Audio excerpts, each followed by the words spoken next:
Michael Boyle's StrengthCoach.com presents the Strength Coach Podcast, brought to you by Perform Better, the experts in functional training and rehabilitation. PerformBetter.com. Hey everybody, welcome to episode 207 of the Strength Coach Podcast, the official podcast of Michael Boyle's StrengthCoach.com, the world's best source for strength and conditioning information. You can try StrengthCoach.com out for 3 days, just $1. You'll have access to all the articles, videos, and programs, as well as the best forum on the net. Be part of the community, be part of the conversation. It's the only place to have full access to Coach Boyle. He's on every day. Check it out at StrengthCoach.com. All right, I'm your host, Anthony Rennan, and the show notes are located at StrengthCoachPodcast.com. If you want to get in touch with me, shoot me an email to StrengthCoachPodcast@gmail.com. All right, Perform Better has free shipping right now, but you got to hurry. That ends this weekend. So there's still a little time. Monday the 15th, they switch over to the 30% off sale. Always bestsellers on sale. Make sure to check that out at PerformBetter.com. The summits are coming. The Orlando Summit kicks things off in June, and they hit Providence on June 22nd. So register now at PerformBetter.com. Last episode, we actually had on Eric Cressy, Charlie Weingroff, and Coach Dose talking about their topics for the summit this year. All right, on the Coach's Corner, I spoke to Coach Boyle about a few questions from Complete Sports Conditioning, including revisiting heart rate-based versus time-based systems. That argument goes on. Wouldn't time-based be better for sports-specific programming? And Jason Weber's article, Do We Need a Training Philosophy? For the Results Fitness University Business of Fitness segment, Alan Cosgrove is on to discuss beginning with the end in mind, designing your life. You've heard this before, but you got to hear it again. It's always worth listening to. All right, the Functional Movement System segment, I have on Gray Cook, and Gray is going to do a segment from a video called Inside the Elements of the FCS. So Gray did this on functionalmovement.com, and he broke down the elemental expression of the fitness measured in the FCS and he outlines how it fits in with the FMS. So you can go to functionalmovement.com to see the actual video. All right, for the Hit the Gym with the Strength Coach segment, I have on Barry Solan, and he's the first team strength and conditioning coach at Arsenal. We talked about communication and coaching when you have language barriers, working around the yearly schedule, working with other coaches, recovery strategies, his role within the organization, working with the medical team on return to play, soccer players and training, and how we can train our soccer players better. Lots of things to get to, so let's get on the phone with Coach Boyle. All right, now it's time for the Coach's Corner with Coach Boyle. Coach, how you doing? I'm doing great, Ian. How are you? I'm doing good. A little better than you. You're right in the middle of a move. Never fun. The moves are never fun. The moves are never fun. We've moved a bunch, though, so if nothing else, we're good at it. But it's a job. Absolutely. So tomorrow is the actual move day, but today my wife likes to get like all the small stuff moved and in, and just have the movers move the big heavy stuff. Yeah. So you know what the hardest part for me is? It's like cleaning out the basement, tools, rakes, all that crap, and then all the kids, hockey sticks and lacrosse sticks. I got a lot of miscellaneous junk to schlep from place to place. But I equate it to like when I was opening bars for people. Like I always said, like opening a bar, like from day one, it sucks. It's always going to suck. And there's always things that come up. I don't care how experienced you are. So it's still like you got your little tricks, but it's still like you still got to do it. And it's still pretty crappy. And there's always something new in a move that comes up. Yeah, no, there's no question. I was putting TV mounts on the wall today so the cable guys can come and hook up TVs. You don't want any interruption in that. Not with kids. No, you don't. Exactly. You don't want any interruption in television. Coach, let's start with some complete sports conditioning questions again, because I'd like for you to expand on that. Somebody had asked you, saying that you said in your lecture that heart rate-based conditioning may be superior to time-based. On paper, that sounds good, but the video demonstrated some of the flaws of a heart rate-based system. Talk to us about your answer to this. Yeah, my answer was I think the video demonstrated some of the strengths of a heart rate-based system. Yeah. You know what I mean? I think, and I guess it's all how you look at it. I look at that and think that, unfortunately, my buddy Nika is going to be famous as the girl with the 8-to-1 rest of work, but as I said, she's a national caliber, Olympic caliber javelin thrower. So I think it shows that you can really miss. Time-based is one size fits all. Time-based is like saying, okay, everybody's going to wear a medium.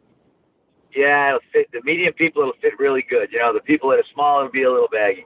People are largest and extra largest, you got to squeeze into it. And so I think, and I didn't say that in the answer, although I probably should have. And whereas heart rate based is literally individualized. It's like, okay, how much rest do you need? I struggle to see how that can be bad. And I get it when some people say, well, when they get to their sport, they're not going to be able to rest as much. But the reality is, if you identify this when you should appropriately in the early off season, you can work to remedy that. But if you don't recognize it, you just end up, if we were still talking about lactic acid as being the byproduct, I would say you'd give someone a lactic acid bath. But you give them a bath in whatever that bad byproduct is, they're just swimming in it because they're constantly, they're doing intervals, and it's like, okay, the intervals are just hard and harder. There's no work, there's no rest, there's just hard. Well, so I don't think that's the answer. Agreed. And I think, that's when, not to, say anything about your programming, but that's when we have to, and we talked about this, and I was asking you, like, maybe your power, it was, remember that power circuit of the two med balls and the jumps, the heart rates were up really high, right? So maybe we say, okay, maybe that's too much. Maybe there needs to be some rest. So it's not really looking at the heart rate based system. It's more like we have to look at our programming. Right. And also when you really look, I would use that example just to show that you get some low intensity work. That was more to show like the cardiac output idea. And the reality was, whoa, it's not low intensity work. It might be high intensity work. It's a little too hard. But as always, like, it's a lot easier. I think anytime when we first started doing heart rate stuff at BU, we had a polar system with our hockey guys, and it really made me stop and think, wow, our practices are too hard. And the coaches they didn't like that idea, but I said, look at what's happening. We're having a scrimmage. And so again, in a scrimmage situation, we split the team in half. So we get 25 guys. So now we've got like a 12-on-12 scrimmage. So we're basically playing, maybe 3D and 4D or whatever it was, and 2 lines on each side. And the guys are just getting crushed. We're looking at heart rates, and it's just it's like most everybody's sitting around 180. And there's not much recovery because they're only going 1-to-1 the whole time. And you're thinking, wow, this really isn't what I want. If you kind of go back to that Charlie Francis idea and think, what I want is really good high-intensity work, then you start looking at that and thinking, I'm not getting that. What I'm getting is this sort of middle-of-the-road, mushy crap that wasn't what I wanted to get at all.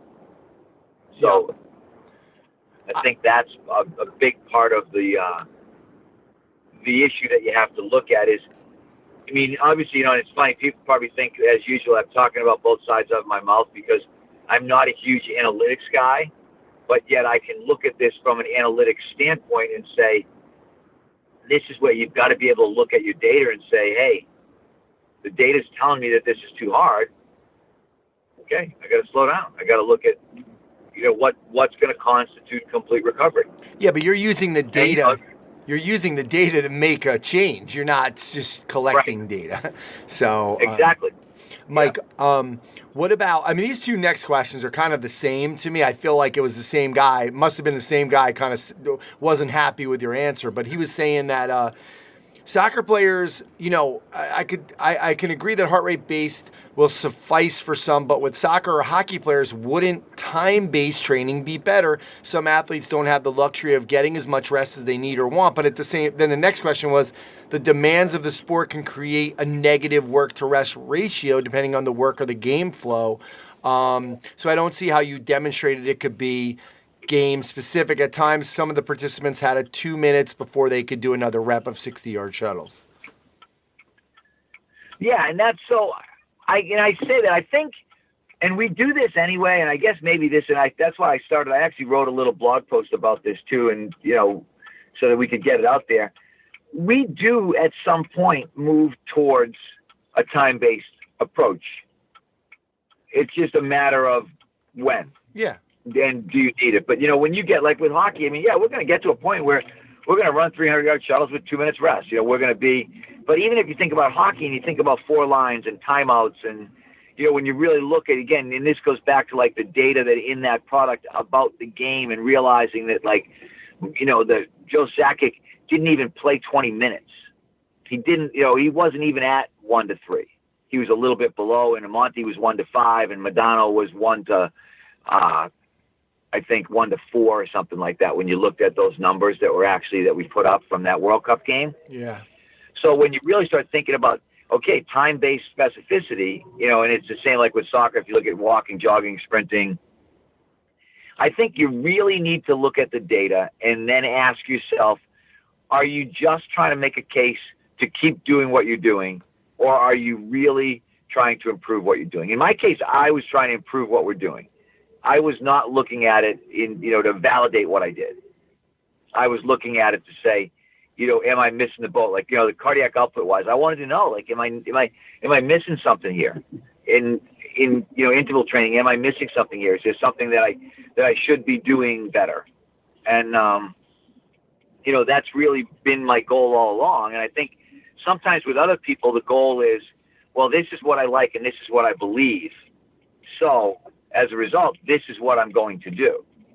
And then I'm going to try to sort of reverse validate to make myself feel better. I'm going to justify. I'm going to, say, no, I don't, and again, I love I don't believe that. It's like, hey, if you look, it's kind of hard to not believe heart rate. I mean, you can't make it lie.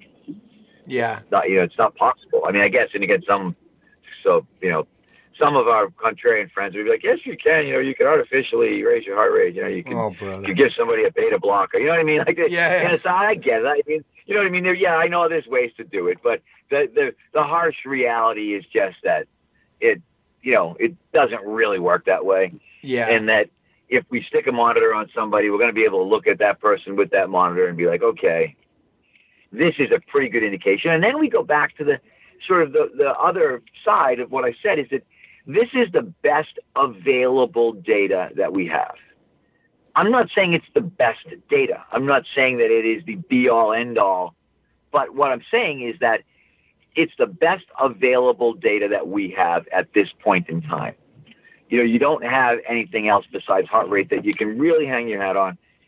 And again, if you've got GPS and Catapult and some of that stuff, you may obviously be able to view things from a slightly different lens. But heart rate's still a nice, relatively inexpensive way to monitor what you're doing from a conditioning standpoint. And the bottom line. And if you just think, like I said, the bottom line is if you look at time versus heart rate, I mean, I don't know how you can argue the two. You know what I mean? In terms of one is entirely arbitrary with no individualization whatsoever, and the other is the polar opposite.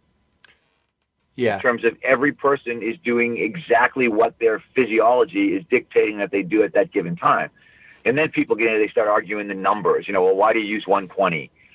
And I'm like, well, because that's 60% of the theoretical. But you said don't use theoretical. I'm like, I know, but we still, it's the same thing. We've got to use some numbers. We can't simply, you don't have max heart rates in everybody, so you got to start somewhere. And that's they're pretty easy to get once you start using the heart rate monitor, though.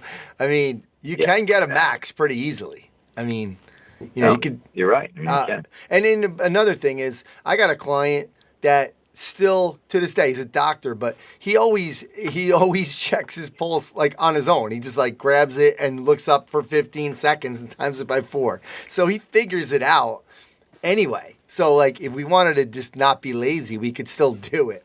But I also like your answer about, look, forcing time-based conditioning could be really damaging and, overwork, potentially get injured. I think, because this is what a lot of people will do is they'll say, okay, I got a kid, he's playing hockey, and let's go 30-second intervals, and it's good. They're rolling 3 lines, so we'll give him a 2-minute rest or whatever. And if he's not even ready at that point, if he's brand new to this, it's stupid. It's just, it does not make sense to me, and it could be like you said, it could be damaging. No, I agree. I mean, I'm 100% with you. And that's what I think. But I do think, like I said, most of the people that are questioning are people who are in that situation and are thinking, oh, I don't like the answer. Yeah. Do you know what I mean? That's really what we're getting, is this idea that, oh, I don't like that answer. Can we get a different answer? And you're like, no, actually, that was the answer. They're waiting. So, all those questions are waiting for a new answer. Coach, I love this article you put up by Jason Weber, developing a training philosophy. Do you need one? And I like the way he kind of used the analogy of a training philosophy like an operating system, and then the apps or the programs that you download to your computer are kind of the training concepts that you use. And then, basically you can figure out your training philosophy by starting to write down everything you believe in and trying to, analyze that, and what he called Malcolm Gladwell called in thin slicing of this. But just kind of give me a couple of words on this article. Yeah, I just love that article. And it's really funny. So Jason Weber is a Australian rules football strength and conditioning coach. And I don't know him. I did interact with him via Twitter after I read the article. But his quote is in a whole bunch of my talks, because his quote was the one where it says, there's I think something like what you know and what you can implement. And a lot of times the two are extremely different, something along that line. I stole that from his Twitter feed a while ago, and I've read some of his stuff. And he just seems like one of these guys who's, in the Alan Cosgrove idea of been there, done that, and still doing it kind of guy. And I look at that and think, I'm a fan of those guys. I like the guys that have been there, done that, and still doing it. And so I just happened to look at that article, and I said, that's the perfect analogy in terms of, your operating system for your computer. And then the idea, like, you might think, hey, I'm going to download the kettlebell app, because I might like to start to throw some kettlebells into my, my philosophy and figure out some places that I can use them. But I'm not going to delete everything that's on my computer and install the kettlebell operating system, or, whatever, the CrossFit operating system, or whatever it is. It's like you've got to have that basic system that's running everything, and then you can sort of play with pieces. So I just thought it was really kind of very intelligent and well written. Yeah.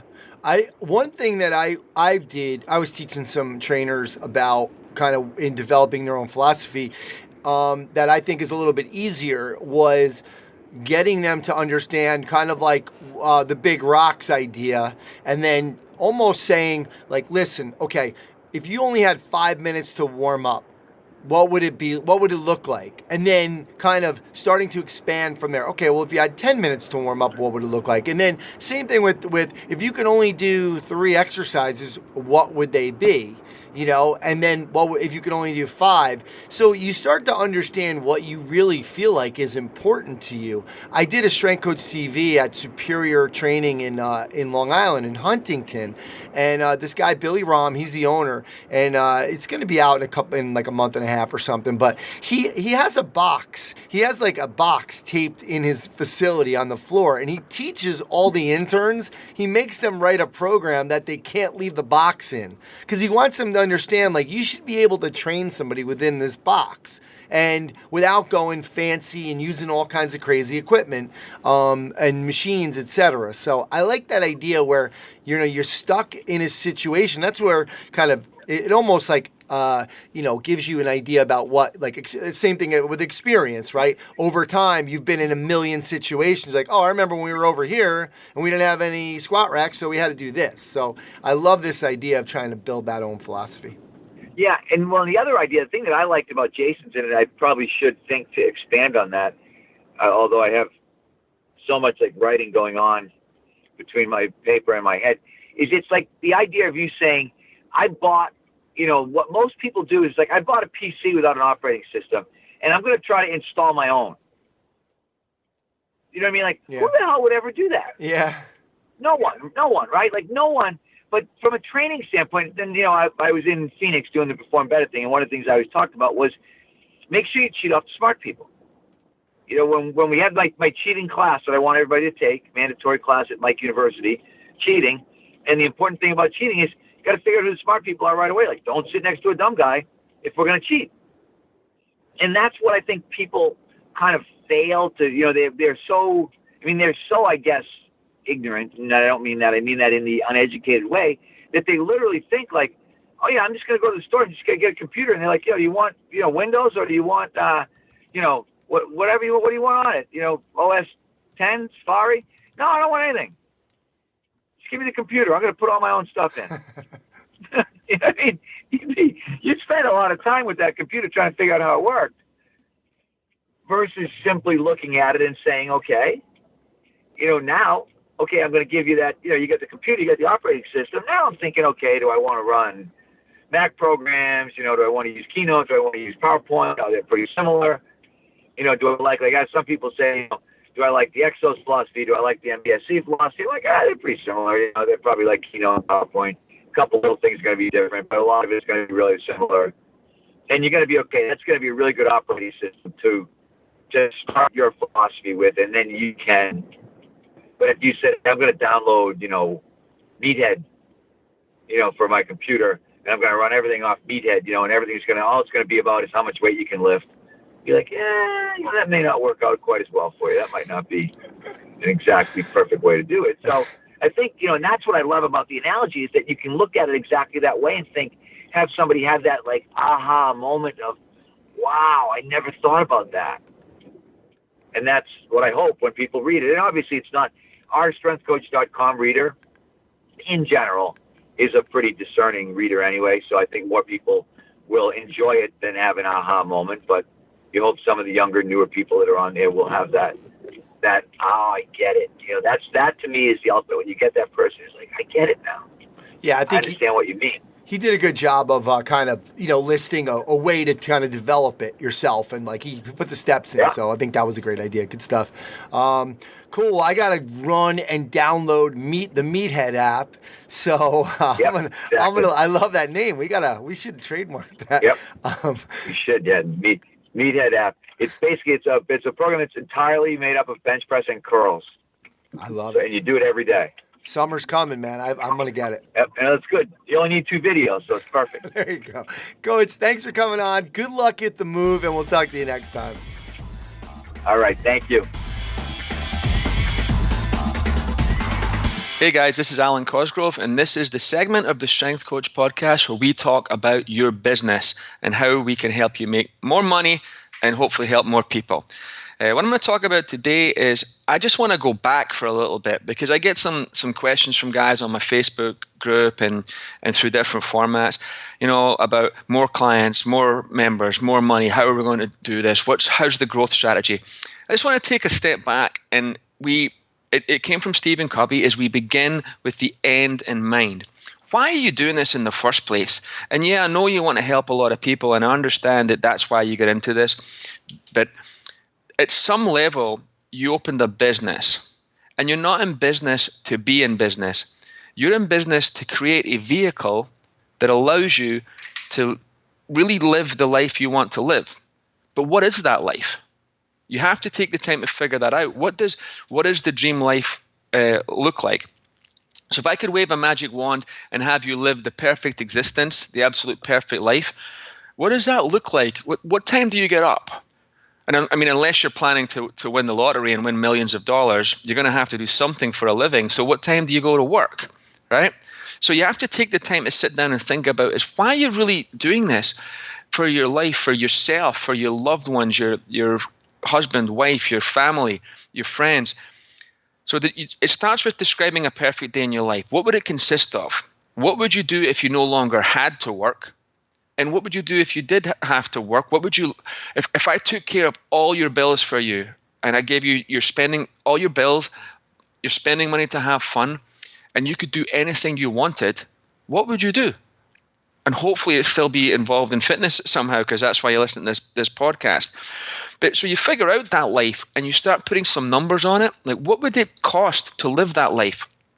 When do you want to retire? How much money will you need to retire? What will your lifestyle look like when you retire?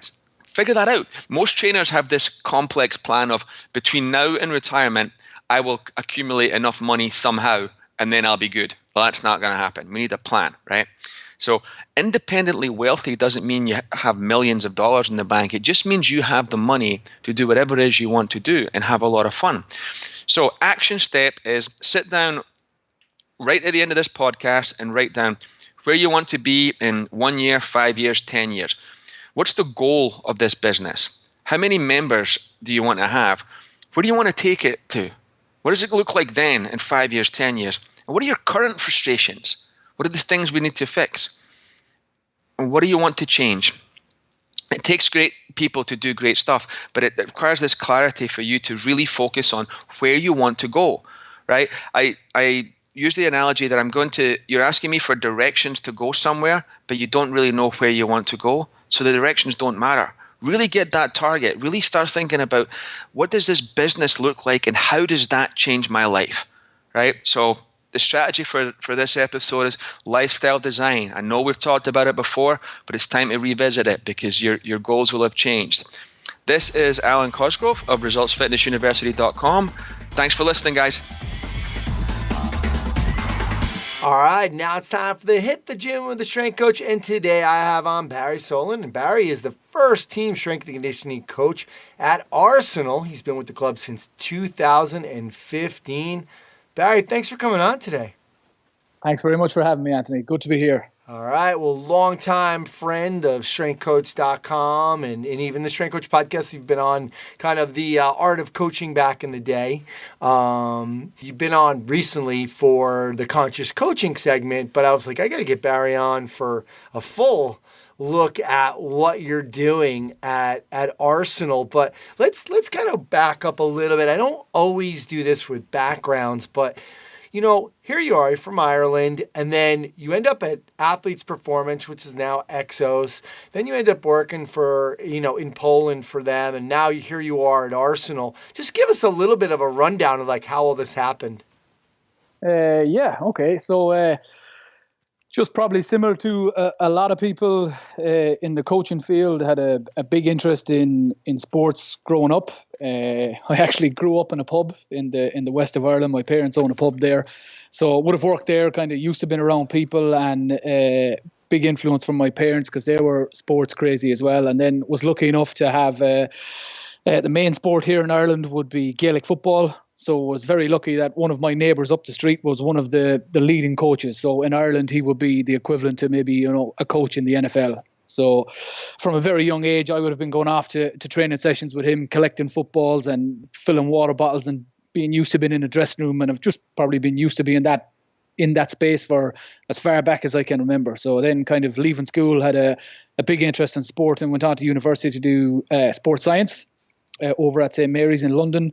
And back in Ireland, where I was from, there was no exposure to professional sport. So where we were at the university in London was very close to Twickenham Rugby Stadium. So a lot of the visiting teams coming to play England would base themselves at the university for the week. So straight away, I got a little bit of exposure then to, the All Blacks, and Australia, South Africa would come and train there for the week. So you started to see how a professional environment worked.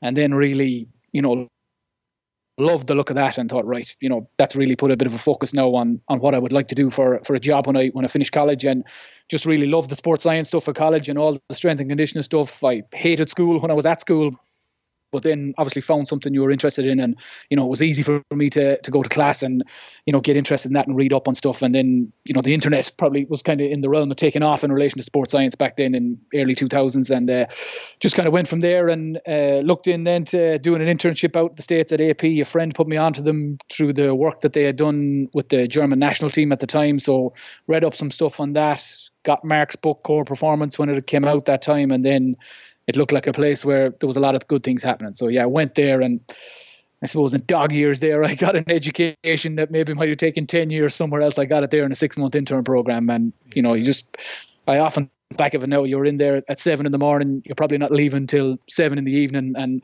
I interned with Darrell Leto, who's now with the Oakland Raiders, just an incredible coach. And then you would be in the room every day with the likes of Luke Richardson, who's now with the Denver Broncos, John Steverman, Nick Winkelman, Dennis Logan, Anna Hartman.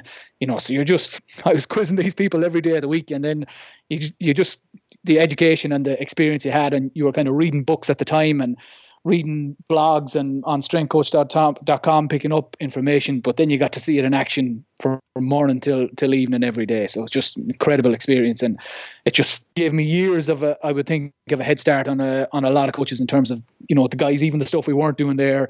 Daryl and Luke and Nick and John, they would point me in the direction of stuff to be reading in relation to, like, whether that was the FMS or some, you know, low back rehab stuff coming out of Australia at the time or whatever it might be. So just, you know, an incredible environment to be in for a young coach. And I was pretty much a sieve there, just sucking it all up. And I work now here at Arsenal, the head of performance here at Arsenal is Shad Forsyth, who's also had a big influence on me. So just the connection with all those people has been huge for me in terms of my own development as a coach, you know. Absolutely, yeah. Shad was on one of the first, probably my first 20 episodes, when he was in Qatar, actually. That's correct, yeah.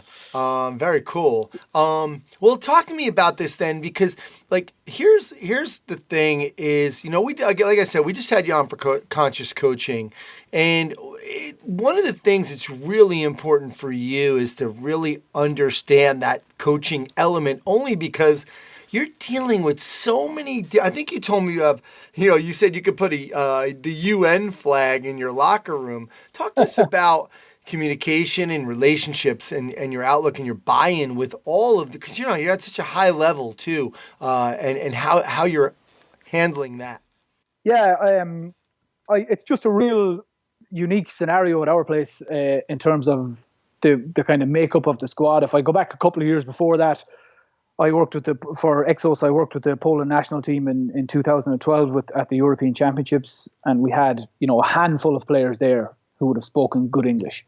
So when you're a coach in the room and you're used to shouting instructions and getting people to be here, there, and everywhere and doing different things, and then all of a sudden you can't use your voice as a tool, that gives you a fairly drastic look at yourself as a coach and sort of the limitations you have. So, you know, if you look at the non-verbal communication of how that is, you know, from athletes to you and from you to athletes, Mark Verstegen, one of the first times we met him, one of the golden rules he would have said to us is that everything is developed on relationships. So I would think in many cases, like all the coaches who listen to this podcast, are very good at developing relationships, but that's a small barrier to that there when you're not able to speak the same language as someone. So just different things around how, you know, the elements of training were set up in terms of making sure there was always a bit of fun involved, trying to pick up little bits of the native language or whatever it would have been that you're working with, so you can communicate some way to develop some understanding with them, and then using players in the teams as kind of nearly an extra set of hands or an extra set of coaches to get your message out and get things done like that. So very different from a scenario point of view. And then you're trying to pick up all the kind of non-verbal pieces of communication as well in terms of what mood is about the place, because they're generally things you can go and ask, you know, some honest players that you would have in your squad, and they'll give you a good barometer on where the team is at. But, you know, then you've got to, when you don't have that sort of relationship, you've got to try and develop that and then go about picking up on those things that you can deal with them and get the team moving in the way you want them. You know, and you come back to, many good coaches have said it on here, the approach that no one cares how much you know until they know how much you care. And, you know, very true in terms of athletes realizing that you're putting their needs first, and then that their needs, if they're looked after, will obviously have an obvious benefit then leading into where the team is. So it's just working around that piece and trying to get that interaction up to a level where you feel you can have an impact on the athlete, but it's also leaving the work that you're doing up to a high enough standard that you're getting the quality from it that you want.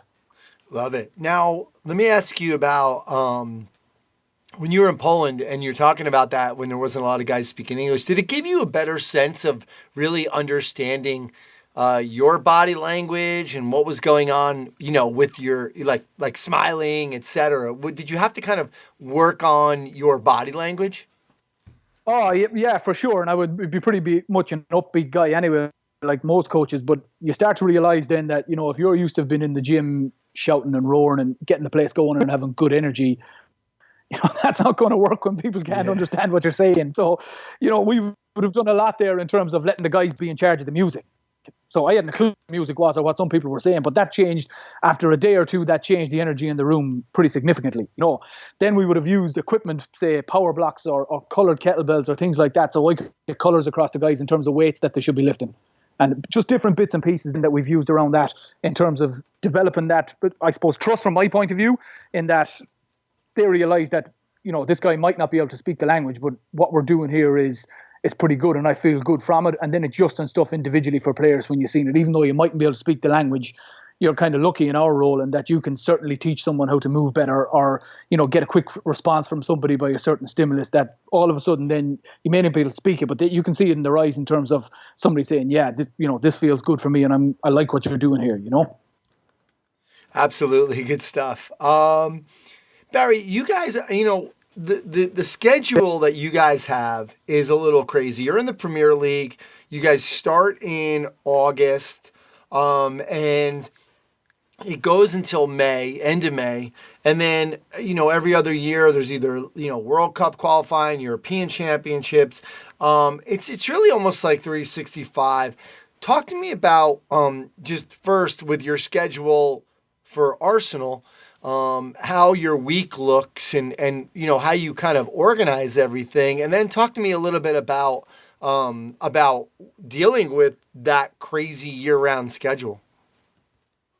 Yeah, so I suppose the best, I think, definition I've heard of a high-performance environment or a high-performance setting was that it had high stress, it had small margins, it had fast changes, and that there was lots of pain and discomfort. So that kind of sums up what you would look across our season in terms of the stress and the load that's on the players, the margins then of kind of defeat or victory, the changes then in that some guys might be on a different continent playing a game midweek and they may be, playing a game with us then at the weekend. And then obviously if guys are injured or if people are being dropped or out of form or, they're not agreeing with the coach or they're not agreeing with a teammate or whatever it might be, there's a lot of stress around there. So you're trying to deal with all of that. In our dressing room at the minute, in the squad, we have 16 different nationalities, and there's probably 7 or 8 different languages spoken in the dressing room. So there's lots of challenges there in terms of getting everybody together, number one, for everybody to kind of move in the one direction. And then all those challenges then are related again to the time of the season. If it's early in the season, you have that bounce. If it's a real busy period where results aren't going that well, you kind of maybe lose a bit of a mood around the place, and you've got to look after that as a coach, and you're trying to use the time in the gym on the pitch to kind of get the energy good and get everybody moving in the direction that you want. And our kind of group is always fluctuating, Anthony, as a way to say it, because, with the amount of games we play, if you play all the games, you're kind of in a certain state. If you're somebody who's training and maybe getting 10 minutes off the bench or 20 minutes off the bench, you're in a different state. If you're somebody else who's not making the squad at the weekend, you're doing a little bit of extra training, you're in a kind of different rhythm as well. So it's just trying to match the week to where we are. And I know an awful lot of sports will run on kind of a 1 game a week schedule. Many of the sports in this part of the world. So if you look at rugby or here in Europe and different things like that, just if you look at the NFL in the States and, they're real physical sports. So we kind of talk about this, myself and Shad, a lot at work in relation to being a technical-based sport versus a physical-based sport. And it's not saying one is better or one is more important than the other, but chances are if you're not technically good, you're not going to survive playing a technical sport by the likes of, soccer or basketball or whatever that might be. But then on the other hand of that, if you go and play American football, if you're not physically good, it probably doesn't matter how good you are technically, you're just going to get murdered, And same probably from a rugby point of view, there's probably that balance. So we can try and weight the balance of the weeks to get that stuff correct. And then really from a training point of view and a weekly organisation is getting our recovery right between games. We have a pretty short pre-season, making sure your training matches the intensity of what people are going to play at. And then just getting the sequence of the week correct. If we've got a 1 game week where the strength work is done, where the speed work is done, where the recovery day is, what's done in the lead into a game, and then the different intensities across the week. So just how we kind of put that together. And that's different then for different people. So what we're really trying to do there is get the basics right, kind of from kind of an 80-20 approach. So the basics are 80% of it, and then the 20% of it has that kind of individual difference and the little small elements that everybody needs. And again, coming back to your sport's not different. You just think it is. I agree with that for sure in the basics of what needs to be done from a physical performance standpoint and from a development standpoint. But again, we just need to make a couple of little changes because of what the schedule we have and how that rolls and works together. So how our loading will be done at certain days during the week. We'll always do our speed work before we do our strength work. If we're doing some type of lower body loading, we'll try to make sure that's not a day before somebody's going to have to go out sprinting on the pitch. And they might sound like the basics, but there's an awful lot of places where you see that that's not done well. And there would be a fair bit of research coming out now at the minute on different things, and it's said that hamstring injuries haven't decreased in the Premier League in 10 years. But then you look at so it's kind of saying sports science and all this stuff is not working. But then you look at the corresponding research that comes out of that, where it tells you that high-speed running has gone up 50% in the last 10 years. So if you put those two things together and you say high-speed running has gone up 50% in the last 10 years, but the hamstring injuries haven't gone up, even though they've stayed stable, probably when you look at the change in the physical demands of the game, that's probably a pretty good result for people. And whereas people tend to look on that as a negative result, Yeah, absolutely. I know, sometimes we forget how fast, all of our sports are getting so much faster. So yeah, for sure. And you look at the Premier League now, when you look at a stat like that where the high intensity running has gone up 50%. And if I was to look at some of the top players in our squad who play here and play with international teams, and depending on how we do in a season, then they go off and play with their national team in the summer. And I've clocked a few of them from last year, and they've played in the region of between 55 and 65 games, so it's a fairly hectic schedule for them. Yeah, actually, let's just kind of segue that into, you got all these guys that are going to leave you and play for their national teams. How are you working with their strength and conditioning and because obviously they're going to go and they have to do stuff wherever they're going to be. Is that created a big challenge for you? And then when they come back and be like, well, my national guy doesn't do it like that, or I like this better, or it's easier or something. So how do you work with that? Yeah, I wouldn't say it's perfect to any degree. We touch base with the coaches who will be involved with the national teams in the lead up to camps or whatever they might have there. And we kind of have good relationship with a lot of those people. But sometimes guys go off to play with the national team. We've a couple of players who play in South America. They may play here for us at the weekend, fly off to South America, and they could be playing a game there again on a Tuesday or Wednesday night, So there's not a whole lot of time for that, bar some recovery and to get in with their team and get their legs stretched out when they land wherever they are, play a game. They'll recover after that, maybe play a second game, and then they might fly back to be with us, So we're trying to see the weeks in the year where we can get load into them, and we would have a priority on getting strength load into them in terms of the amount of it. And then there's other weeks then we're just maintaining and keeping people topped up with the smallest amount that we can. And in some cases then we'll use kind of an idea borrowed there from the NHL, with their amount of games or whatever. I know they do a lot of lifting sometimes post-game.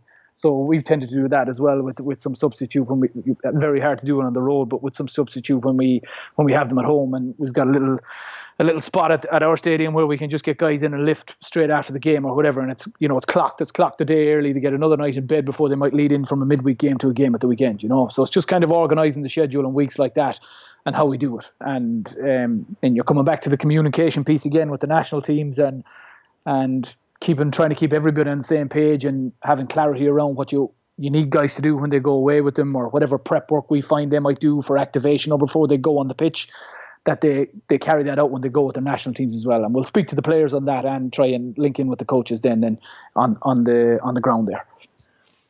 Great stuff. What about, and you kind of touched on this a little bit, the word recovery, with this crazy schedule with some of these guys, which is absolutely insane. Like they're in during the week, flying to their country and then playing, then coming back.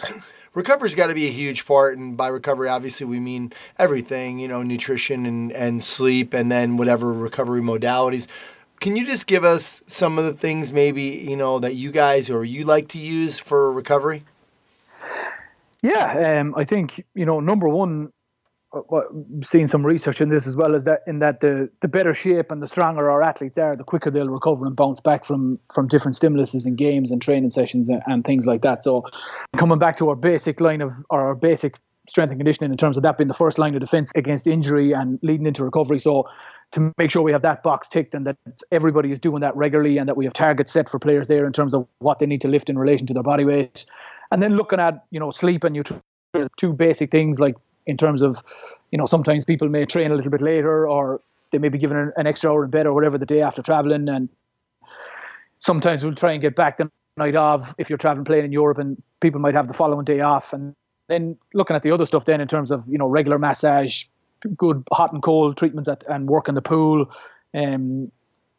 basic using all the Normatec stuff and everything that we do there, and really focusing on the basics. And again, trying to get probably the first line as well, coming back to the strength and conditioning stuff, is trying to get the training load correct in terms of how the week builds and how the weeks build into each other, to make sure if we see a heavy span of games coming that we're trying to get ahead of that and have stuff lined up for it when it arrives, Yeah, absolutely. I mean, I think that's, the only advantage you have is knowing what the schedule is, and then you could kind of plan for that.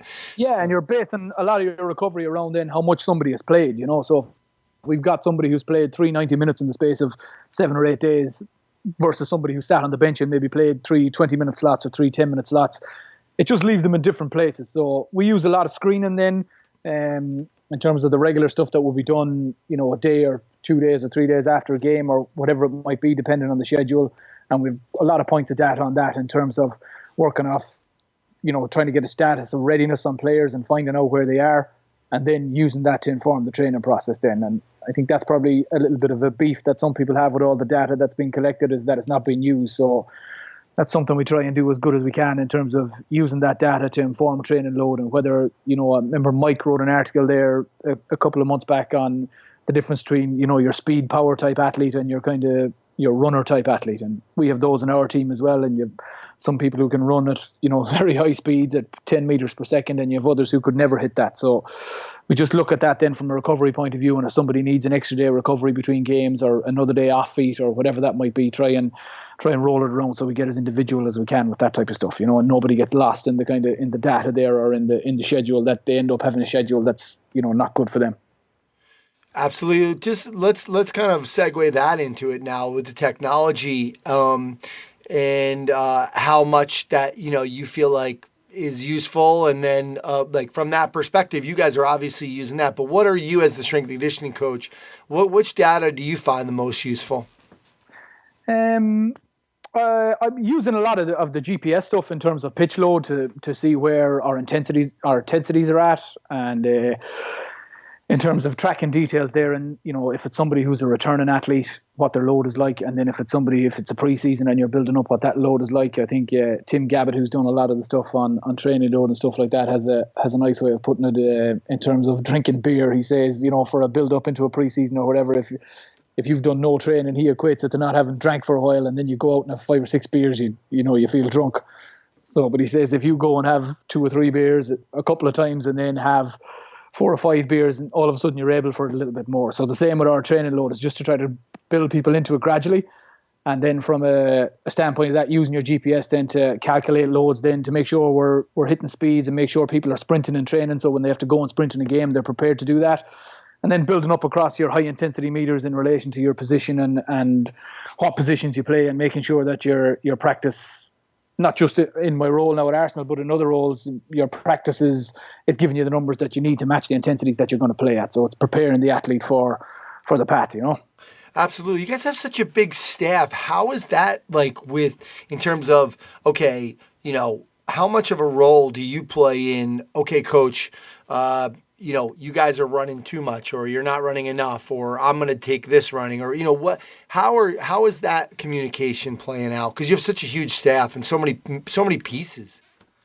Yeah, and Shad Forsyth, who's the head of performance, would look after an awful lot of that in terms of working through the coaches and all the other coaches here in terms of planning weeks and planning loads, and then how we match that up in relation to the gym work, and then when that will take place and how much of it we'll do, and then liaising with the medical team in terms of a bit of readiness for guys, or if somebody's got an issue or what needs to be adapted, or if somebody does their speed work on the pitch a day earlier or a day later. So again, just a lot of face-to-face communication with the medical teams and the coaches to try and get the days and the weeks planned together, so we have that kind of clarity and alignment in relation to what's taking place, kind of as an overall goal for the session or the week, and then but also the little kind of individual kind of drop-ins, and that if somebody else needs an adapted stimulus for whatever it may be that week, that day, that week, and leading into games or whatever it may be.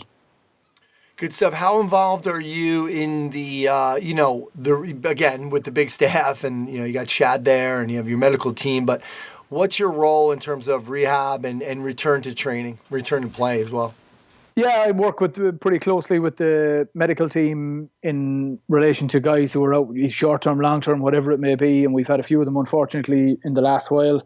In terms of just, as soon as we can, getting people back working, a lot of building people up through their strength markers in the gym. And we see that really if somebody's out injured because of the schedule, it is a bit of a window to get good strength development into players and get a lot of athletic development done with them. So we would look across that in targets, and we've had people come out of rehab well ahead of where their targets would have been if they continue playing. Now, I'd much prefer they stayed healthy in the first place, but it's a big opportunity and a window for us there to get some work done. So just like if we've got somebody with a lower limb injury, we're making sure they're doing off-feet conditioning work. We'll make sure they've got a good upper body strength and core program. We'll be working on whatever weaknesses they may have had from a screening point of view to continually make sure they're up to scratch, and then working with the physios and the fitness coaches on the pitch in terms of building them up through the gears when they get cleared to go back on the pitch and how that build-up takes place, and then that they're clear to go back into training, that they've ticked off the numbers that they're going to have to hit in a game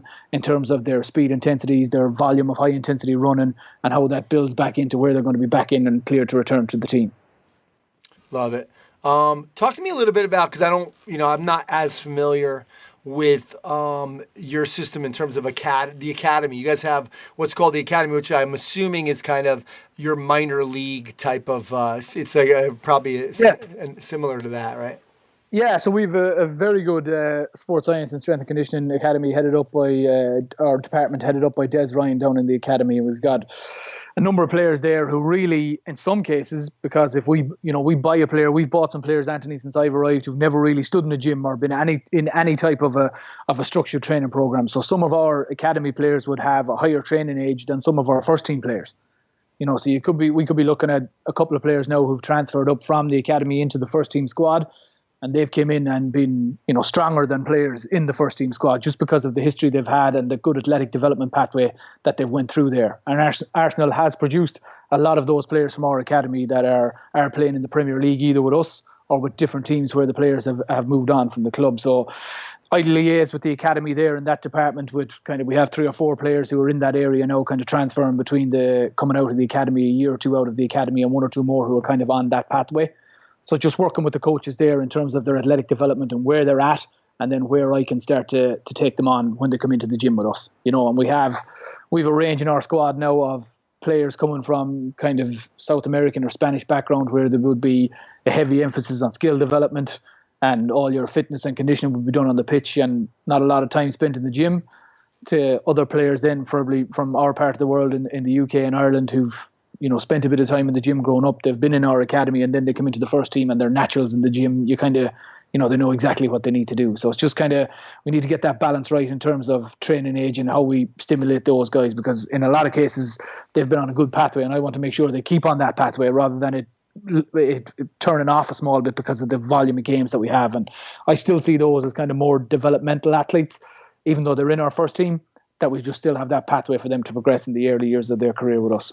Have you seen, soccer sometimes gets a bad rap with the training, and you just said you got some guys that even at that level who've come in, they've never really been in the gym. Is that cultural, or is that from the sport? I mean, what have you seen in terms of that, and that you not that say that you'd be disappointed in, but what's the trend that you're seeing? You're seeing guys come in who haven't even really been in the gym at all? It just depends really where they come from, because you've got, if you think of an awful lot of other sports, I know the majority of people, as an example, who play American football are from America. If I look, like I mentioned to you about our place, it's a global sport where there's very traditional and cultural things that have happened in different places, and it's operated in different parts of the world differently. So we have, again, it comes back to that kind of skilled athlete type. How many times do they spend in the gym? And you people give you a comparison. You see Cristiano Ronaldo or Real Madrid, who looks like he spent a lot of time in the gym and is quite the athlete. And then you see Lionel Messi playing for Barcelona, who is just this unbelievably skillful player. So you've got that contrast of culture and approach and coaches and all that type of thing. I do think it's improving. I think there's a lot of good work going on. But again, I think you're just coming back to probably the closest thing from me and Shad talking about it is you compare kind of soccer to basketball, and that's, they're playing all the time. It's nearly a year-round sport, so you're just changing cultures at the minute now. And I think eventually it will come round, and the wheels are turning now pretty significantly across all the clubs. I know some clubs that are working with, or some people that are working at different clubs, and they're doing a lot of good work in those areas. Yeah. What would you like to see? Like, let's not talk about your level right now, because you're at the highest level. Let's bring it down to high school, college, and what would you like to see in terms of training being done maybe a little bit better? I look at it kind of really when I look at all the people that I would respect in relation to training and their outlooks and philosophies on that, whether it's Mike and all the guys who are on strengthcoach.com, a lot of good people there, the influence I would have had at Athletes Performance back in the day, and all the connections I have there, and just all the other good people that are out there. I look for similarities rather than differences, and I think when I look at what all the good people are doing, to me there are far more similarities than there are differences.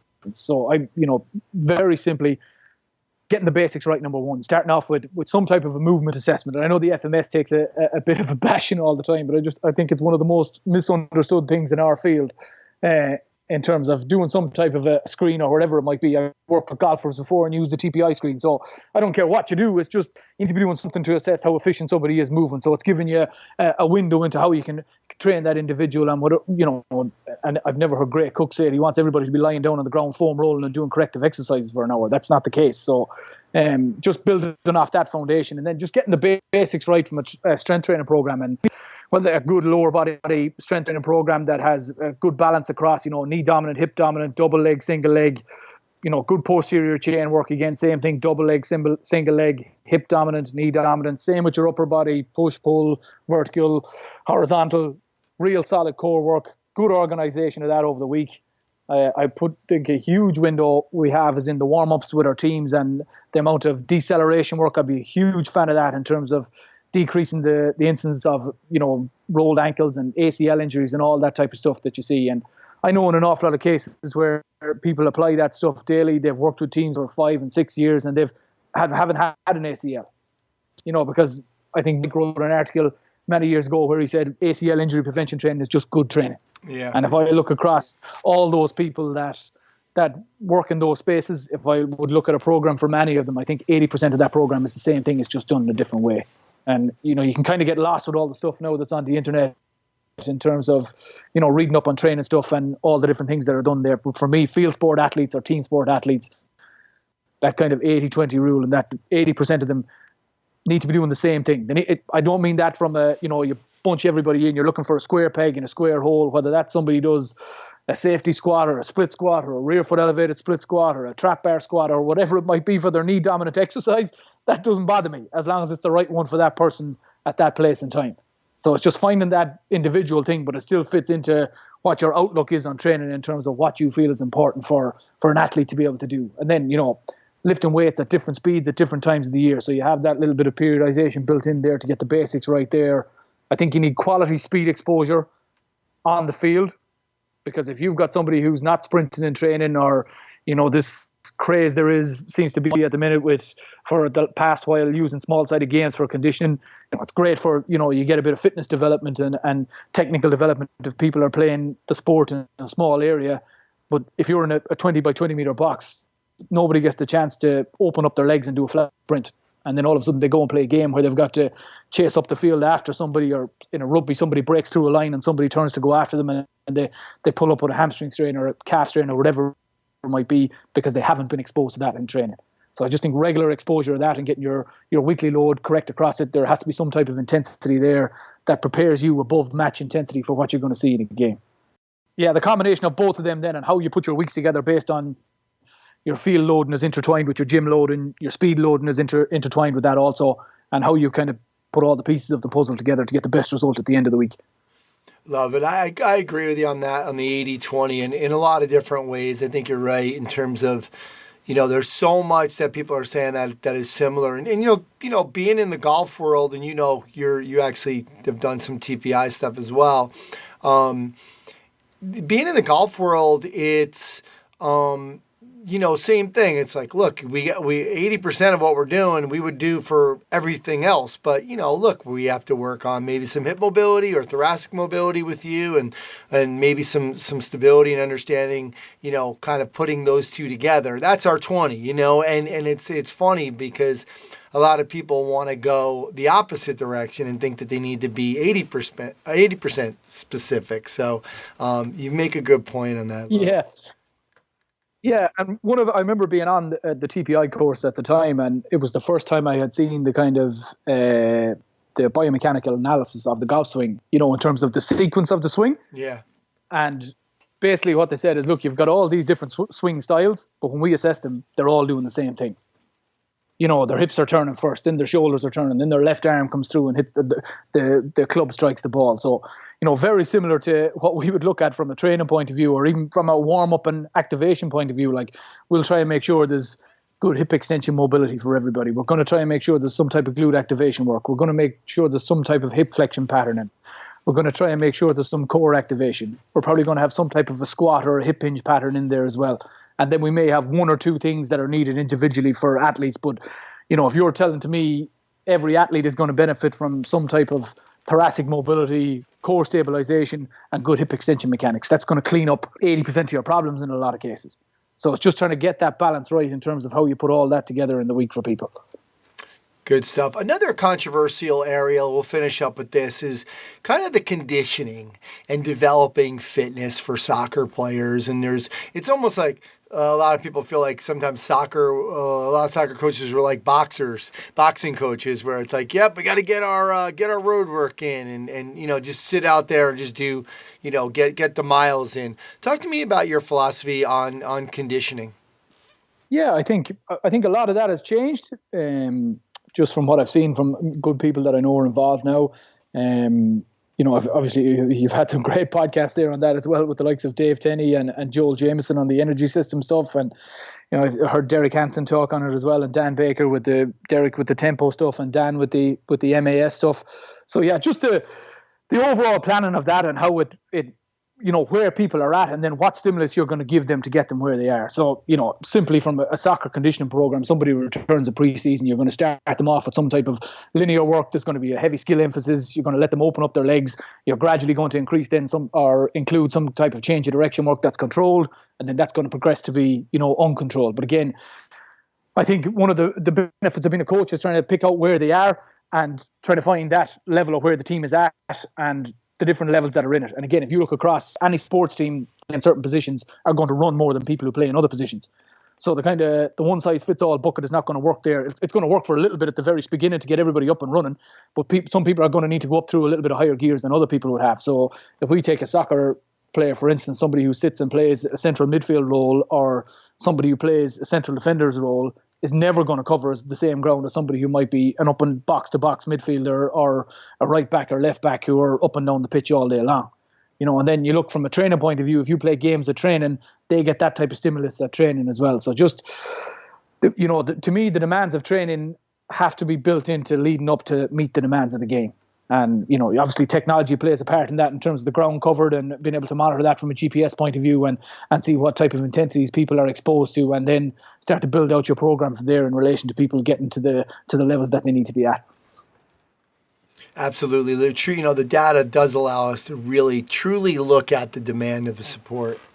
Yeah, it gives you a big help. And one thing it does, it allows you to ask better questions. And, when you can come and look then at, listen, we did this drill, it spat out these type of distances. If we do it for a minute longer or a minute shorter, or if we put this condition in it or whatever it might be, and we combine that then with some different conditioning work. And that, to me, that's not just for soccer. I know rugby coaches, Gaelic football coaches, AFL coaches are using that an awful lot. And, you've started to see it now a lot more in the American sports there with the influence that's having there in American football and basketball also. So I think it's improving all the time, but I still think we're at the beginning of that, of using it and really knowing where we're going to get to with that. We certainly know a lot more than we did a while ago, but I think we're still finding out a little bit more every day that we use it, Absolutely. Good stuff. Well, Barry, thank you so much for coming on. It's been great to kind of follow your career and see how successful you've been from going from, being a coach at Exos to, working with them at Poland, and you're here at Arsenal now, which is basically the highest level in sport. And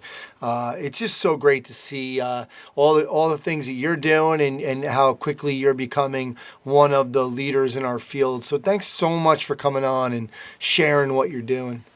Oh, no worries, Anthony.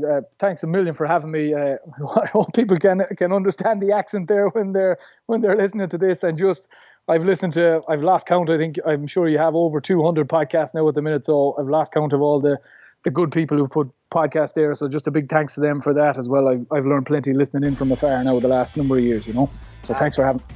Absolutely. Thanks again.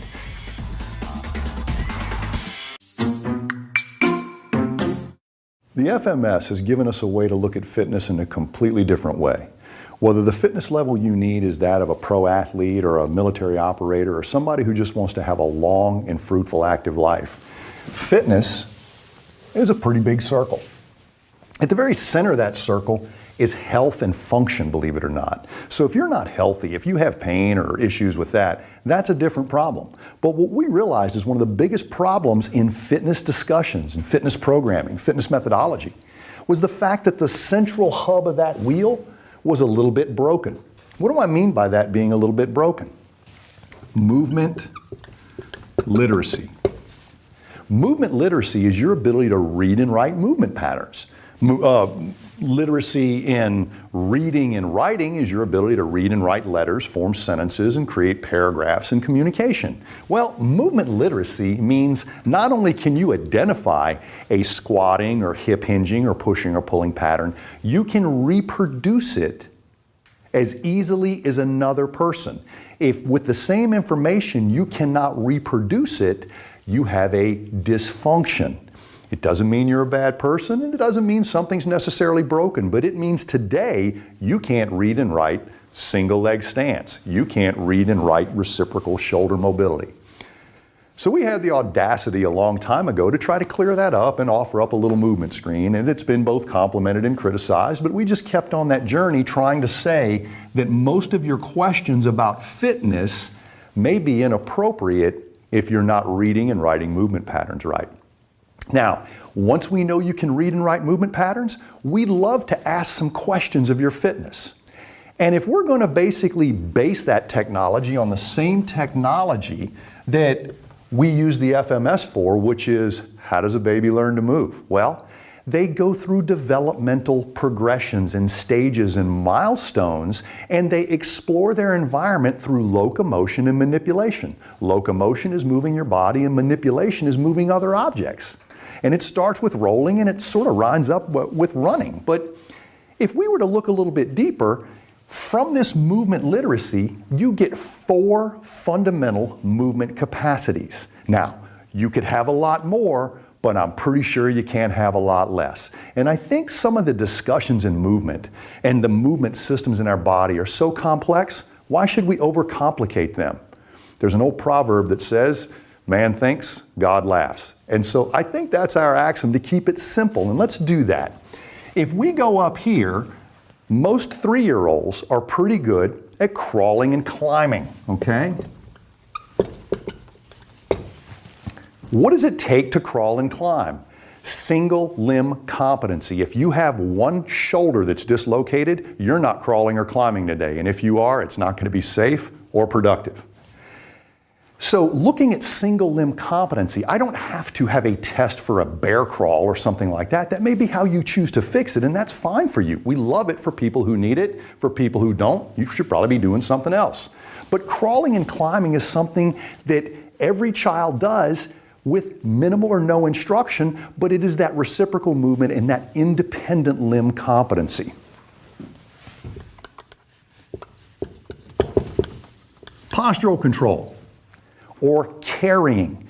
I think in Western culture, we've been so obsessed with lifting objects that we forget that the human organism has spent a lot longer time carrying stuff than lifting stuff. Of course, to carry something, you have to lift it and sit it down. But in between those lifts isn't just a ugly, another opportunity for a rep.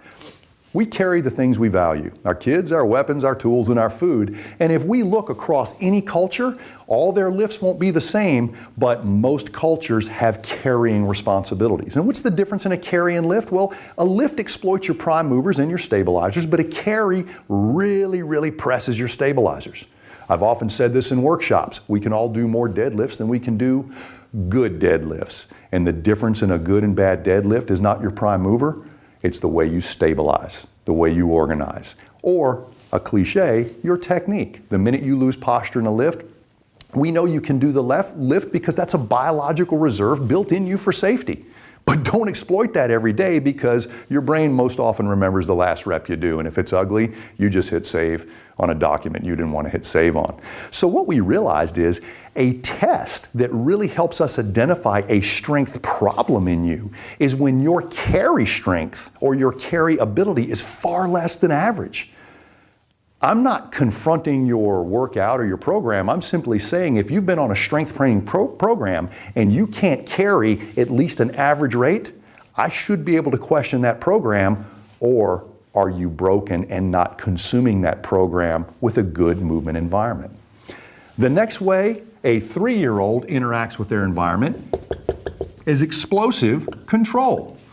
This is movement control, postural control, and when we have movement and posture, the first thing kids do is they try to do it faster.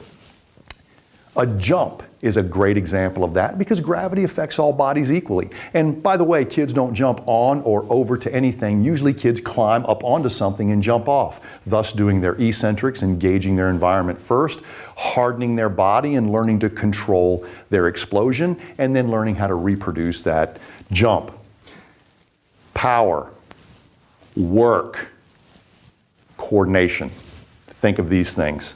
You put all those 3 things together, and what do you have?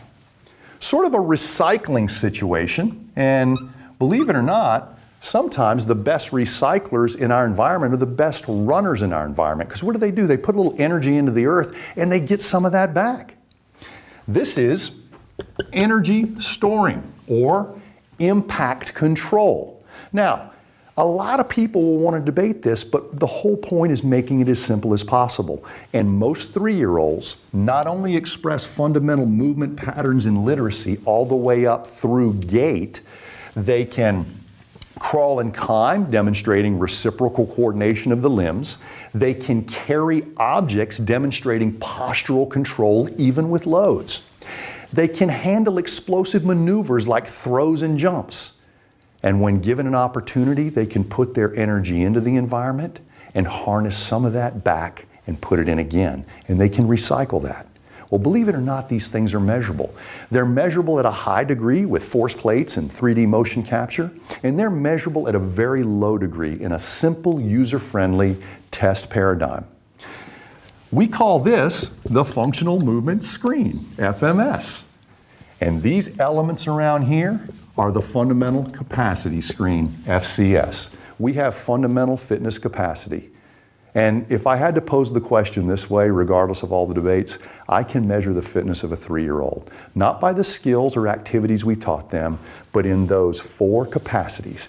And almost every athletic, work-related opportunity we will ever have is simply a different blend of those 4 elements. And when we break something down to its elemental existence, we've sort of got a little template for that. Because isn't it funny how most performance tests on the planet already have a programming agenda and a skill or sport bias? What if we were able to test everyone's fitness at almost 3 years old and carry it through a lifespan? Now fitness testing looks a lot more like an eye chart or a blood pressure cuff, because 1 decade older, you don't change those devices. So we can track your ability to see or your ability to have a healthy circulatory system across your entire lifespan. But isn't it funny how we test kids and old people and teenagers and pro athletes different? Well, in a skilled specialized environment, there will be additional tests, but the fundamental test should remain the same. Otherwise, we have no perspective across long-term movement development. Now, you've seen it on a whiteboard, but what I want you to really understand is Functional Movement Systems is already doing this in a workshop and in an organized template of looking at movement information. The big problem is we don't look at movement in a sequence. If I gave you a box and let you check off all of the fundamental things we need movement to have first, you wouldn't ask an inappropriate fitness question. And then, if movement literacy had been established, what fitness question is most important? Well, we think balance, coordination, and motor control. Check those boxes before you ask me about power and strength and stamina and endurance. The next one we want to see is postural control. Do your stabilizers understand their role in work in controlling your alignment and posture? And once that's done, how much power can you produce off of a movement and postural control platform? And once you can produce power, how much of that can you recycle, store, and put back into the environment? That's what we're doing when we work out the FCS. It is simply a perspective we wrap around a place where we started, movement literacy.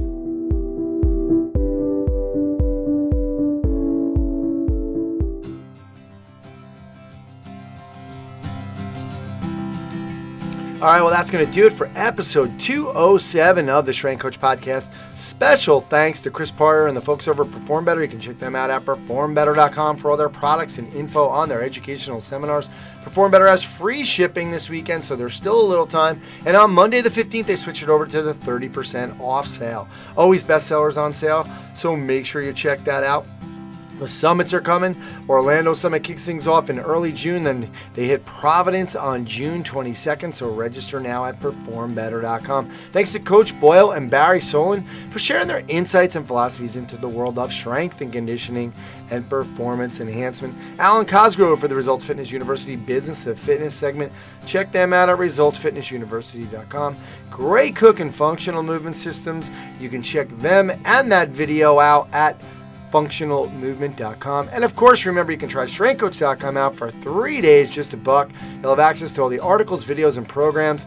Be part of the community, of the conversation. It's the only place to have full access to Coach Boyle on the strengthcoach.com forum he's on every day. To access that offer, go to strengthcoach.com, click the Join Now button to get started on your trial. My name's Anthony Arena. You can reach me at strengthcoachpodcast@gmail.com. Thanks again, and I'll speak to you next time.